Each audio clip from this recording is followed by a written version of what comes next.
You're listening to Head Voice, bringing you inside the minds of singers and sound creators who are redefining what it means to make music with the voice. I'm Evan. And I'm Kayla. During this episode, we talked to Niya Norwood, who's a vocalist and vocal director from the D.C., Virginia area.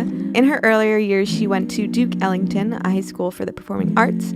She began her college years at American University and eventually ended up as a songwriting major at Berklee. During this ep, we talked about all of that, as well as emoting as a vocalist, the way music can influence social change, and her company, The Real Entertainment Industries. We are still having our ongoing giveaway for a personal sketch and some stickers. If you want to enter that, all you got to do is leave an iTunes review and you'll be automatically entered, and we'll be drawing the winners in 3 episodes on our 50th. And 2 things quickly before we get into it that we're very excited by. Number 1, Laugh is this weekend, and we're going to be there, and we're doing a panel. We're doing Instagram takeovers and lots of fun stuff, so please say hi if you're in the area. And like we've been saying, that panel will be recorded, and we will be putting it out next week, so look out for that. And the second thing is something Kayla and I are very excited by. We wrote a song with our group called Birdland, and it's on Facebook and YouTube for you to go watch, and we used a looper, and it's an original, and we had a lot of fun making it. You can see our faces, so if you want to check that out and let us know what you think, it would mean a lot to us. And without further ado, this week's episode with Niya Norwood. It is real life. It is real life. Hello, everyone. We're here with Niya Norwood. Hey. This is our first episode we've done in a while that's in person, and it's so nice to physically be with you and be in your presence. Hey, happy to be here. Thanks for having me. Of course. I just kind of wanted to start it off by going back to the beginning, and if you wouldn't mind just talking about kind of where you were born and raised and that whole part of your life. Right. Okay. So I'm from a little suburb in Maryland called Upper Marlboro. And I grew up in the church, really, and that was really how it started. But before all of that, my mom was a singer. She's classically trained. Okay. And what did she do? She went to this school called Gettysburg College.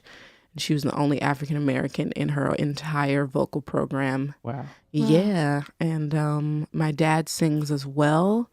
We're just a big musical family. My brother is classically trained pianist and is a producer and owns his own record studio and a recording studio rather. And basically from there, I just started singing in church, and we had this thing called the Norwood Family Choir.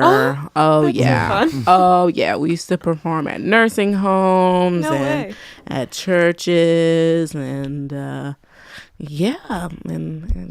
singing was my thing. When did you know that your voice was the tool that you're going to use to try to reach people, to connect with people? Was that did you just come out the womb singing Well, I mean, I was singing very, very young. My mom she was a singer and she would sing short lines back to me, and she would be like, "Oh my God, you're singing them back to me. That's crazy." And, but no, and this goes back a bit far, but it was when I saw, a wonderful actress and singer and musician and one of my biggest role models to this day. Her name is Audra McDonald. And she was in a colorblind casting, or a semi colorblind casting of this movie Annie. And it came out 96, 97, something like that, 98 maybe. And I was obsessed. And it was just, I would watch her in that, and she would sing like she did, and I would feel everything. And I was just like, "Oh my God, I'm crying. I love you, Annie. I don't want you to be an orphan either." And that was really what it was. And that was when my love for theater and communicating emotions and communicating the power of empathy through song.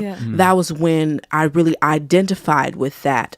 And that's really all musical theater is, because it's about being able to listen to that cast recording and hear the the detriment and the pain and the destruction in one's life, or the joy or the sorrow, and like just being able to hear that in the things that they don't do and in the things that they do, the breaths that they take and the silences and the volume and the aggression and the diction and the, you know, it's just like all those cues and those clues are so important. And I think that was something that I got from musical theater like very early on. Yeah. And then so you kind of were performing growing up, and then eventually got into the Duke Ellington School of the Arts High School. How did that is that like a prestigious school in the area? It is, I guess so. So I went to this Christian school called Riverdale Baptist, and I was the only musician there, except for one good friend of mine, Berklee alum. His name is Corbin Johnson. It's so funny because he and I have actually gone to the same school ever since we started grade school. Wow. Isn't that strange? He's a drummer, but like he was the only like musician friend I had. And then there was like 2 people in the grade above me who were also vocalists. And then when they graduated, usually went to like other schools, Christian schools in the area, but they went to Ellington. And I was just like, this regular academic thing is for the birds. I said, I gotta get out of here. And so they were just like, yeah, you should come to Ellington. Yeah, you should come to Ellington. And so I auditioned there. I don't really think I knew much about it beforehand, other than the fact that it was a music school and it was in DC. I was really interested in being far away from home.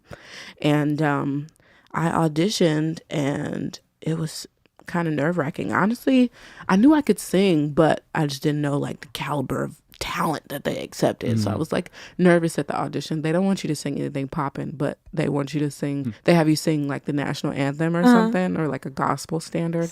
And I sang, it's not America the Beautiful. I just sang the national anthem, yeah. And one of my favorite voice teachers, she happened to audition me, and I got in. It was pretty great. I was also a show choir kid after that. Yeah, so we actually read somewhere that I think it was with the show choir that you got to perform with like Stevie Wonder. Yeah, that was crazy. Smokey Robinson. Earth, Wind and Fire. How did these things Bell, happen? Yeah, like so Ellington does this thing called the Legend Series. Okay. And so it's in partnership with the Kennedy Center at the John F. Kennedy Center in Washington, D.C. And basically every year they pick someone amazing. And the show choir, like they have them come to visit the school. We were like ambassadors for the school. Okay. So Stevie didn't actually come to the school, I don't think, but we basically rehearsed a couple songs, or like 2 songs beforehand, and then we didn't like rehearse. I think we like blocked how we were going to be on stage beforehand, and then it was like after that we just went on stage with him, and it was like he was there. He was there, and I was like, well, "This is kind of wild." And then one of my best friends, show choir is like a family. So like I have 2 show choir dads. They're awesome. Those are my 2 dads, and I have a bunch of siblings. But my one show choir sister, her name is Anitra. She got to like actually walk up to the piano where he was playing and like sing with him. It was a crazy experience. I would be shaking, I think. Yeah. And then let's see, Smokey Robinson, that was another part of the Legend series. We were my friends and I had sort of started this group called the Dean's Regime. Okay. Like this was like my last year, or like the beginning of my last year at Ellington, and the school was just kind of changing a bit, and they wanted like a small collection of people in show choir to sort of tour around the DC area. And so then we formulated this thing called the Dean's Regime. And after that, we just started picking songs to be a part of our tour, all songs that Smokey Robinson had written. So Smokey Robinson written songs for Luther Vandross, for Diana Ross, for like the whole Motown popping crowd. And so I'm sure there's YouTube videos up. Wow, I wish they would die. But yeah, we sang. His eyes are so beautiful, guys. Like they're like this greenish blue. Oh my gosh, it was like being in front of him. I was like, oh my god, this is amazing. And like performing when he was like in the wings too. That was also a nerve-wracking experience. But That's so sick. yeah, Ellington was amazing. It was. I'll definitely say I learned the majority of my education and or my professionalism and my artistry and who I am as an artist. Definitely got the majority of that from Ellington. Yeah. And then from there you went to American for a time. Oh yeah. Right? And did a cappella for a second. Yeah, I went to American University. When I graduated from high school, I wanted to do theater. And I auditioned for a bunch of schools, but it was hard because there wasn't really a lot of opportunity for African Americans during the time. And now we have Hamilton and In the Heights and Color Purple and all these wonderful shows that showcase us. Right. But then it was just like not popping. It's like the most prestigious program I wanted to go to. It was in North Carolina, and they have 10 students in the musical theater department. And in that department, you have one black girl and one black boy. And I was like transfer student, and I was trying to be popping in there, but they'd already had their people. And so, but that was like in between. I studied musical theater at American University.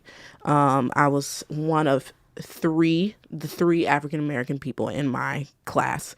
And yeah, that was pretty awesome, but like didn't have a lot of opportunity there for me to express myself. And that was when I got involved in a cappella. Yeah. And our a cappella group was called Dime a Dozen. And we would sing, what did we sing? We used to sing a song called Change all the time. And then we sang, I arranged the song by Big Little Big Town.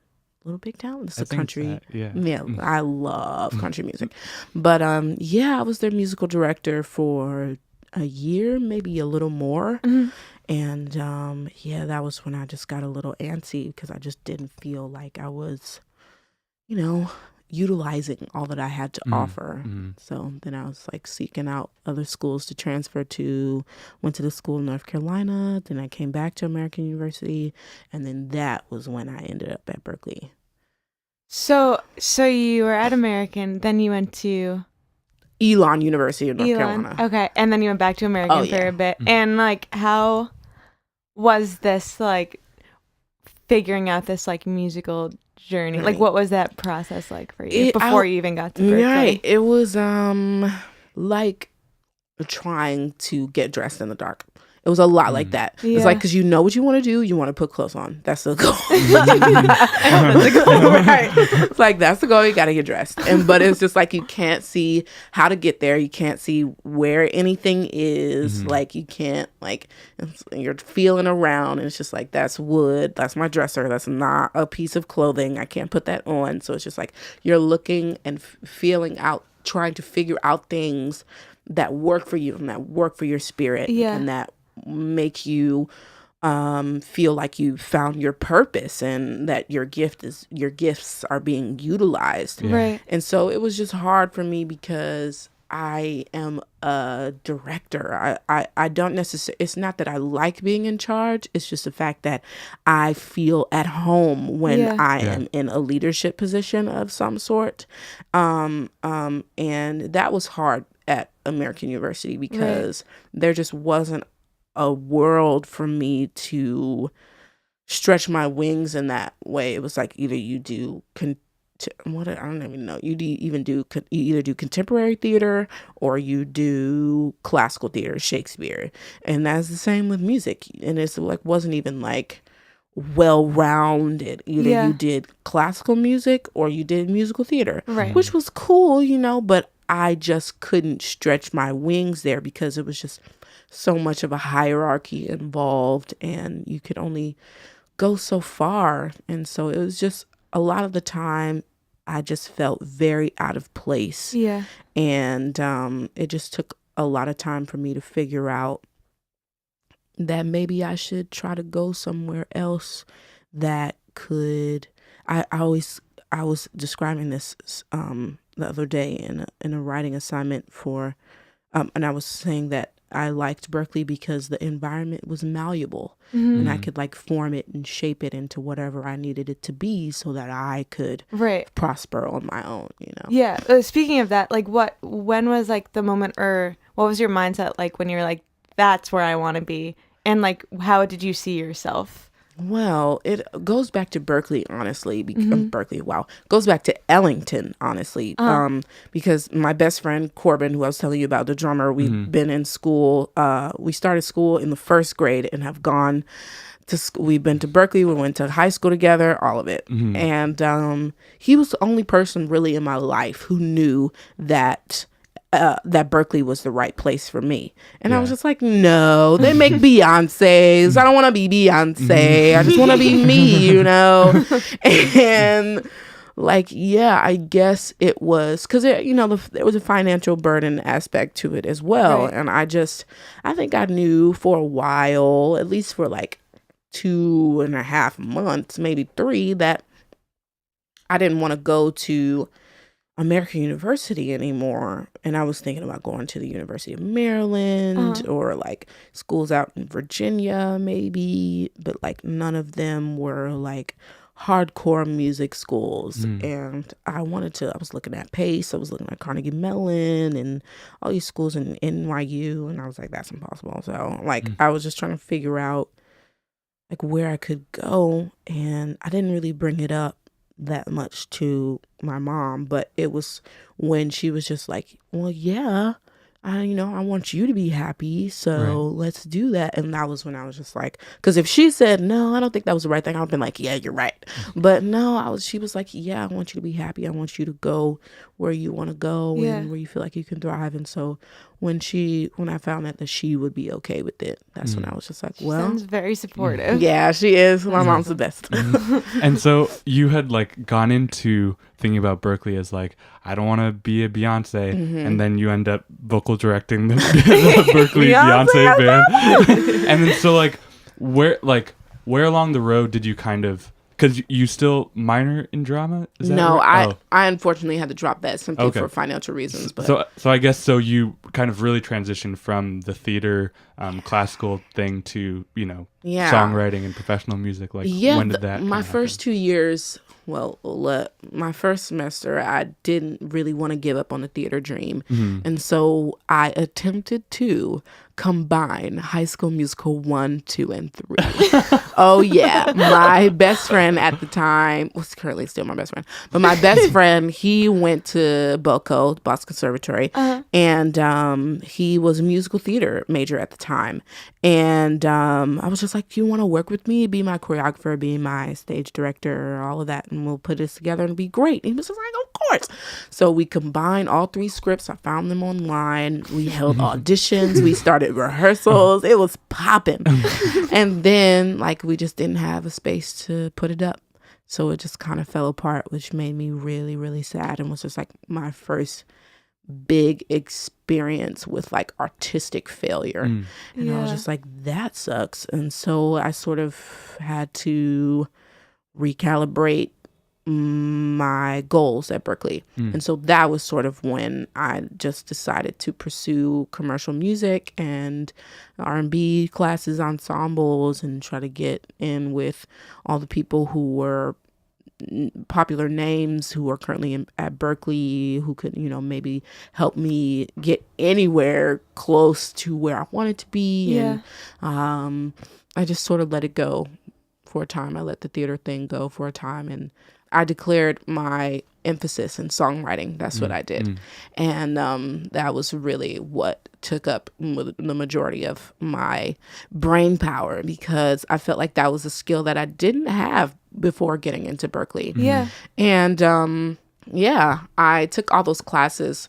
They were hard. I wasn't good at it. I'm still not good at it if you ask me, but Berklee is also a very controlled environment for those types of things. Like, it's very like scientific the way Yeah. you approach songwriting. Like, you have some teachers who are just like, yeah, it's about the emotion and what you're trying to say, but then you have other teachers just like hybrid form, A B A B A A B B. You gotta do it like this, and it's just like, you know, they just try to teach you the ways. You gotta have your sheet music, and you know, your lyrics gotta be in alphabetical order. You know, but yeah, that was really what it was. But I eventually found my way back. In my last 2 years at Berklee, I got back into theater. How did that kind of pair like with the evolution of your voice as like an artist, as a singer? Because, you know, in the internet, you've mentioned like your influences being, you know, kind of the R&B and soul kind of thing. And then so you went from singing theater to, you know, singing not theater at all. So like, exactly. Yeah, that was very daunting for me because everyone could do all the riffs and the runs and all that. And it's not that wasn't the world that I came from. Like, Berklee was still a contemporary school, you know, Stevie Wonder, Smokey Robinson, all of that stuff. But we were classically trained, Berklee, Ellington, excuse me, was a contemporary school still. Like, we were classically trained and we did all that, but still I sang musical theater there, and then American University was musical theater. And I think what I had to learn was how to express myself. There was a lot of rules involved in musical theater, and you know, you can only do certain things. You can't really step out of the style. Yeah. And in contemporary music, it's more about learning how to use all the other styles to and sort of put that into one big contemporary sandwich and serve it to your audiences. You know, it's more about how you use what you know and your training and the genre, what you know about the genre and what your audience is looking for. I feel like that's what I really learned more about, because essentially Berklee is an environment where they like you to do all the riffs and the runs and the Locrian and the Phrygian and the scales and the up and down, but the audience doesn't necessarily want that.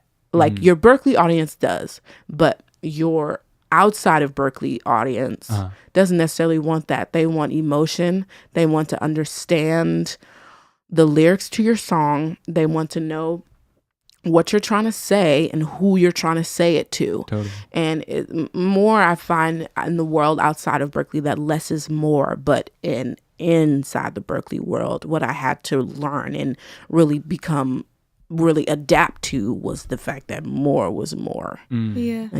That was a big learning curve. I kind of didn't get it until like my last year and a half at Berklee.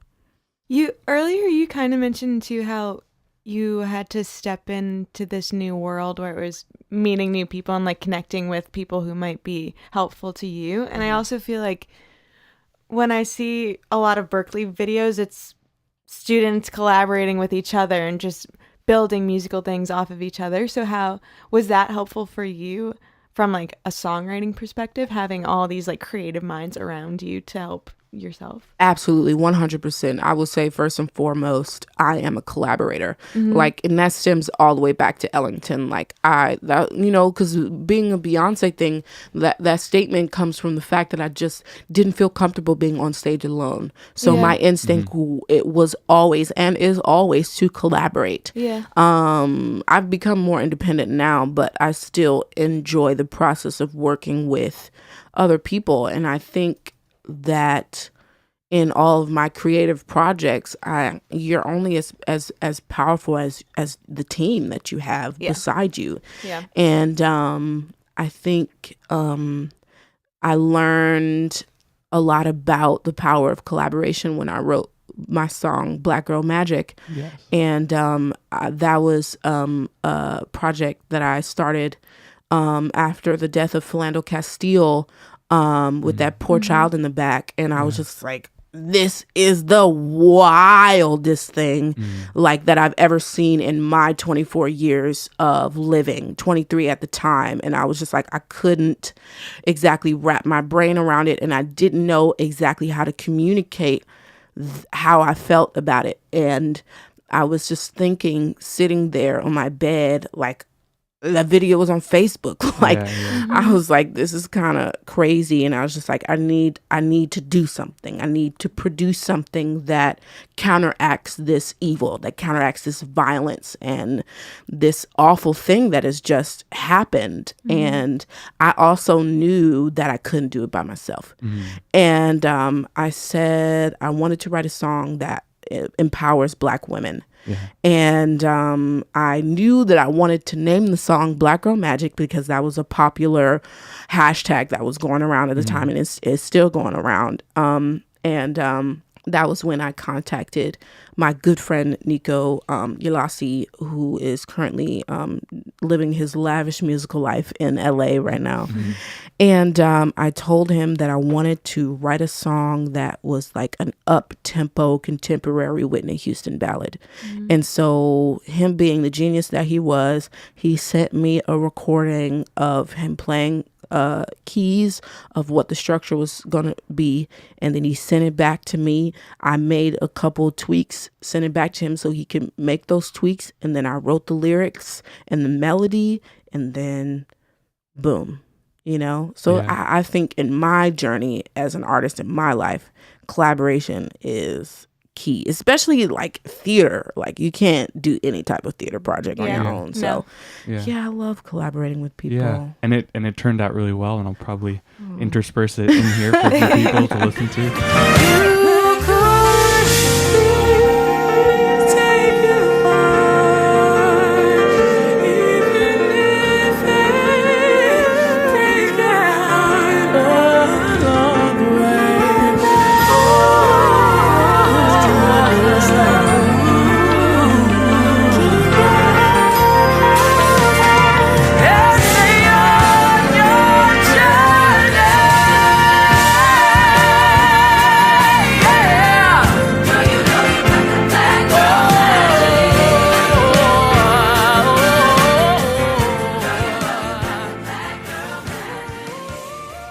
How did you kind of know that you wanted to direct vocals and stuff? Because I always see on like Instagram from Rachel Gonzalez just like your background vocal parts, and I'll be like, I don't even like understand, because there's definitely like a thing at Berklee sometimes where I'll see like people doing things like for the sake of it, but like what you are able to come up with is like both musically impressive, but also it comes from like a natural, organic place in the same way. I think I will attribute that to show choir, definitely. We were all just a bunch of leaders, wannabe leaders who actually eventually were leaders. Like, it all stems from our director, Samuel L. Bonds, who is a legend and will always be a legend to me. And basically, I remember my first day of show choir when I got in after auditions, and I like had a question about something, and he made a statement specifically about my body language. He was just like, just off your body language alone lets me know that you want to be here and that you are engaged. And I don't know, that was like a statement that he made. And we did this thing called Motown Christmas. We did Motown music in general, but we would have like groups. So we would have the Supremes and the Smokey Robinson, the Four Tops, Temptations, Jackson 5. We all had these individual groups, and it was our responsibility. Like, Mr. Bonds taught all the choral stuff, all the jazz stuff, all our standards. That was what he taught us. But as far as like the Motown, which was like our contemporary work, we had to teach all of that ourselves. And so it was just like the 4-year students like taught everybody everything who were in the grade. The seniors taught the juniors and the sophomores and the freshmen. And so it was just like already that leadership thing being, ingrained in us. And it was I guess I was a senior at the time when I started like teaching vocals, like to like the Supremes and to the Temps and to the Four Tops and to like everyone in show choir. And it was just like, it was the environment. Yeah. How did that kind of evolve into, like the Beyonce band and everything, and working with like Tia Fuller? Well, I think when I got to Berklee, I realized that it's not a school for vocalists.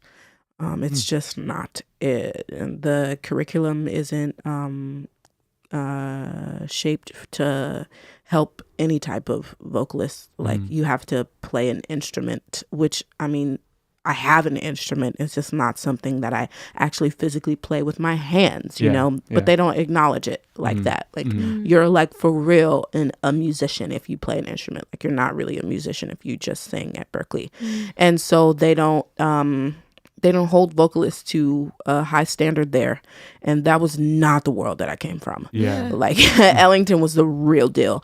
And I got to Berklee and I was just like, this is wrong. Like you have all these people, all these wonderful and gifted vocalists who want to be great, but you're not teaching them how to be great. Yeah. Like you're teaching them what a Lydian scale is and a Phrygian scale is, and that's awesome, but you're not teaching them how to apply that in a choral environment, in a vocal environment. Like their education is only valid if they can partner their keys, their performance, or their proficiency in piano playing or guitar playing or any type of instrument. Like them on their own is not enough. And so I decided that I wanted to take my platform and my leadership skills to educate vocalists with the same education that I had. You know, like if you want to be great, like why not, you know, take advantage of all the opportunities that you have to be great. So that was when I just decided, I was just like, I'm going to be a vocal director and I'm going to talk to all the faculty that I need to talk to, go where I need to go. And that was something that I applied to Beyonce Ensemble, to another thing that I did called the Justin Timberlake Ensemble. And even when I directed 2 musicals at Berklee, I was just like, we got to shape these vocals together because no one really engages with the vocalists like they do with the instrumentalists at Berklee, which really is a crime. Yeah. Obviously we think that as well. Yeah, definitely. And also I feel like this ties into all of this, but you started your own company and I feel like that stems out of all of this. So if you wouldn't mind just kind of talking about where the idea came from and how it's grown since then. Yes. Let's see. Berklee is a selective environment.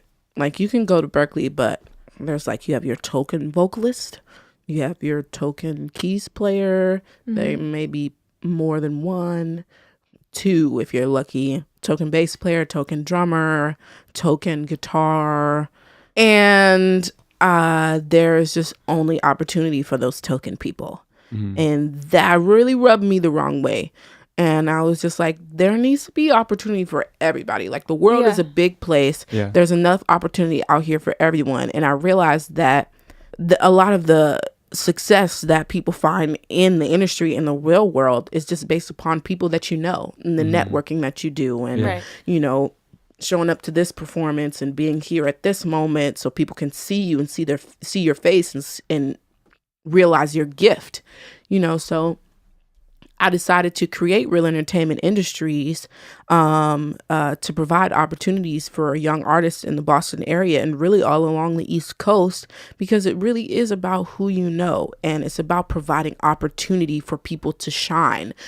And I think that was just what I saw at Berklee. No, it was just very selective, and all the rest of these gifted people were never getting the opportunity to be seen because you have these same ensembles which happen every semester, and then you have like really the same people in them. You know, like if it's a really great ensemble, then people will take it over and over and over and over and over again, and they'll just go with the same people, and it's just like that's not it. So eventually I said, you know what, I'm going to create a platform for young artists to showcase themselves and provide opportunity, and hopefully soon work opportunity for them, jobs and showcases and networking events. And so then I started having showcases every season. I started in the winter of 2016, and I went all the way up until I just finished in May. And now I'm starting to concentrate it a little more, and I'm taking Black History Month and using that as an opportunity to celebrate African American women in the arts. And we have an event coming up February 19th. It's called Operation Still We Rise. And it's just basically, I want it to be a gallery or a museum, rather, celebrating African American women in the arts. Yeah. So we were mentioning before we started rolling that we first like saw you at the real open mic event that you hosted with Real Entertainment Industries. And I've personally, what I took away from that was just in a different way than because we're obviously both big fans of music, but I think it was a level of connection and interaction between audience and performer. A singer called Lisa Noah performed at that, and it was just like this otherworldly experience of, I was describing it to Kayla as like, I felt like she's been alive for like 300 years and like she has the wisdom of like everything that's like happened. A goddess. Yeah. And you performed a little Cry Me a River thing, which was like, people have covered Cry Me a River before, but like not like that. Cry me a river. Hear everybody say, cry me a river. Cry me a river. Cry me a river. Somebody say, oh, oh, oh. Damage is done, so I guess I'll be living. Somebody say, oh, oh, oh. Damage is done, so I guess I'll be living. You've said in some interview or something that just like music is basically like life for you. Like what are you hoping to in cultivating artists and yourself and figuring out what you want to do? What is it that you want the artist and the audience to kind of take away at the end of the day? It sort of changes with the time as a person who celebrates life in general, and acknowledges life from all walks, from every place throughout the world. I think it's more now just about empathy.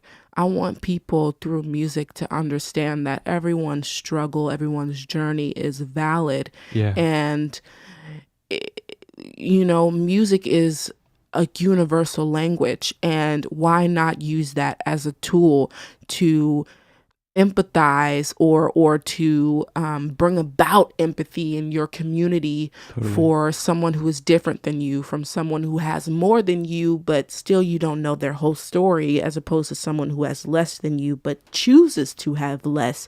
And you just don't know where they come from. You don't know what they're about. And so instead of establishing your prejudices or whatever your views are, how about you listen to them in their art, in an element that they're already passionate about and already transparent in, and try to meet them where they are and try to understand who they are as a human, so that we all can come together and essentially unify humanity. So that's definitely right now. Love that. That's my goal. Totally. That's amazing. I just got like mesmerized and like lost my train of thought. I was like, that's so sick. I feel good. I feel really good. So we're nearing the end of our episode today, which is very sad. But there are two questions that we like to ask our guests, and I think for you in particular it can kind of be more general, but what sort of trends do you see in vocal music, and maybe just on a grand scale or like on your own personal scale? What sort of trends do you see that you are excited by? I appreciate the artists right now who are using their own voice to supply the world with protest music. Like U2 has always been like a politically forward group, and they've always been the type of group to comment on the on society and the woes that we experience as humans and as Americans. And I just appreciate Lady Gaga. I appreciate U2. I appreciate even this new record that Justin Timberlake has out called Supplies. I just appreciate the sentiment of pushing back in the current state of the country that we are in right now. And I think that if more artists took a stand, because we look up to them so much. And I think if more artists took a stand in that particular manner, I think it could really make a difference. And I think it might lead us to some healing, which is your EP that's coming out soon. And then our last question is just, what's next on deck for you with? Next. Well, I'm currently still working on a project with Berklee Musical Theater Club, Heather's Musical. That's what I'm I'm assistant directing that with a good friend of mine, Nick Preziosi, and that will be at the Huntington Theater in April. And yeah, I said this a little bit earlier, but my company is partnering with, I think it's called Holly Kent. Yes, Holly Kent Productions, two good friends of mine, Quam Kent and Jordan Holly, who are great entrepreneurial creatives like myself. And together we are forming an initiative called Beyond the Initiative. Haha. And we're using the month of February, Black History Month, as an opportunity to celebrate African American women in the arts. And so right now we are in the process of building an event at the end of February, or February 19th to be exact. I wish I could remember where it's going to be. This is all like information we're putting together. It's all good. Like, We'll put right it in now. the show notes. Right, Yeah, exactly. yeah. And that event will host 4 phenomenal African American women in the arts, poetry, theater, visual arts, music, just a full blown celebration. And those are the things that I'm working on right now. And is that EP that you're working on coming out this year, hopefully? I don't know, but I do have a lot of songs. Okay. And I think as soon as I decide that I have a body of work that is worth it, Healing will be out like whenever I feel like it's ready. Okay, Yeah. cool. Well, we want to hear it as soon as it comes out. Me too. Thank you so much for coming in and Thanks for talking to us having me, today. guys. And You guys are awesome. yeah, and we hope that you join us next week for a new episode of Head Voice. Join us.